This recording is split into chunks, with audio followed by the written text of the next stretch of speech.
Tata steel west Bokaro division के घाटों में अंतर्राष्ट्रीय मजदूर दिवस के अवसर पर आयोजित सभा में राष्ट्रीय कोलियारी मजदूर यूनियन के केंद्रीय अध्यक्ष सह बेरमो विधायक कुमार जयमंगल उर्फ अनूप सिंह ने मजदूरों को संबोधित करते हुए सरकार और कॉर्पोरेट कंपनियों को जमकर घेरा। सभा में भारी संख्या में जुटे मजदूरों के बीच अनूप सिंह ने स्पष्ट शब्दों में कहा कि देश की तरक्की की असली बुनियाद मजदूर है, लेकिन उनके हक और सम्मान को लगातार कुचला जा रहा है। मोदी सरकार ने मजदूरों की आवाज को दबाने का काम किया है, लेकिन हम चुप नहीं बैठेंगे। अनूप सिंह ने वेस्ट बोकारो जैसे औद्योगिक क्षेत्र में श्रमिकों की समस्याओं पर सरकार की चुप्पी पर सवाल उठाया और यूनियन की भूमिका को स्पष्ट करते हुए कहा कि हम मजदूरों की हर लड़ाई सड़क से सदन तक लड़ेंगे। यूनियन किसी भी मजदूर का शोषण नहीं होने देगी। अगर हक छीना गया तो हम मजबूती से और संगठित होकर संघर्ष करेंगे। उन्होंने ठेका प्रणाली, न्यूनतम वेतन, काम के घंटे, सुरक्षा मानकों और स्थायित्व के मुद्दे पर श्रमिक हितों की अनदेखी का मुद्दा उठाते हुए वादा किया कि आने वाले दिनों में इन सवालों को लेकर बड़ा आंदोलन छेड़ा जाएगा।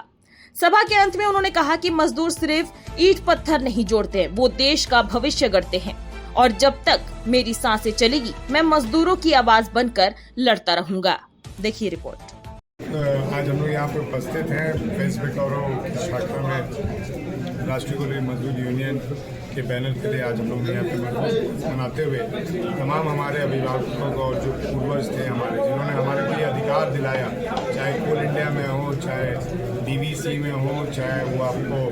इंटक में हो, चाहे अन्य यूनियन और फेडरेशन में, उनको आज हम लोग ने यहाँ से अपना श्रद्धांजलि दिया है। और निश्चित तौर पर ये सोचने वाली विषय है कि ये जो मजदूर है आज देश में इतना आक्रोशित क्यों, आखिर मजदूरों के साथ इंसाफ क्यों नहीं हो रहा। निश्चित तौर पर चाहे कोल इंडिया की बात करें, चाहे टाटा का जीवीसीसीआई से इम्पैनलमेंट हटाने की बात करें,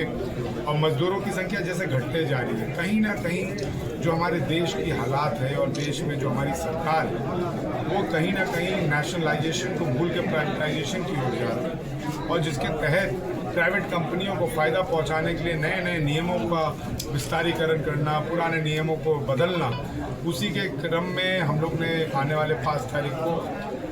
एटक, सीटू, इंटक और एचएमएस के बैनर तले जो नया लेबर कोड आ रहा है उसके विरोध में हम लोग ने एक सभा का आयोजन किया है, जो आने वाले समय में ये दिशा तय करेगा कि हम लोग कितने दिन के हड़ताल पर पूरे देश में जाएंगे।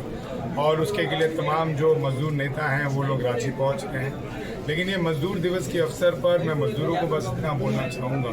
कि अगर मजदूरों के भविष्य को बचाना है, मजदूरों को बचाना है, मजदूरों की नीतियों को बचाना है, मजदूर संस्थानों को बचाना है, तो सरकार का चयन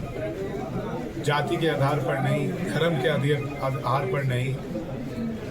सरकार का चयन संविधान के आधार पर और नीतियों पर होना चाहिए, जो शायद कहीं ना कहीं हमारा हिंदुस्तान इससे भटकते जा रहे हैं। मैं बस इतना निवेदन करूंगा अपने मजदूर साथियों से कि आने वाले समय में AS4 लेबर कोड जो नए इम्प्लीमेंट हो रहे हैं उसके विरोध में हमारे समक्ष खड़े अलग हम पूछेंगे, अलग से बता दीजिएगा, कार्य भेजना पड़ेगा। जो केंद्र सरकार द्वारा न्यू लेबर कोड जो लागू किया गया है उसको लेकर आपके संगठन क्या करें? देखिए, अभी हम लोग ने चारों सेंट्रल ट्रेड यूनियन जो है इंटक, सीटू, HMS और इंटक, हम लोग ने 5 तारीख को एक नेशनल कन्वेंशन रखा है CMPTI गांधी नगर में, जो आने वाले नीतियों पर विचार करेगा और हमारे स्ट्रैटेजी पे काम करेगा कि हम मजदूर के खिलाफ में जो ये नया लेबर कोड आ रहा है उस पर हम कैसे काम करें, क्या हम प्रदर्शन करें, क्या हमारा एजेंडा रहेगा, उस पर हम उस दिन बात करेंगे। और निश्चित तौर पर जोरदार विरोध प्रदर्शन होगा और ये विरोध प्रदर्शन रुकेगा नहीं अगर ये लेबर कोड इम्प्लीमेंट जब तक वापस ये भारतीय जनता पार्टी की सरकार को वापस नहीं देती।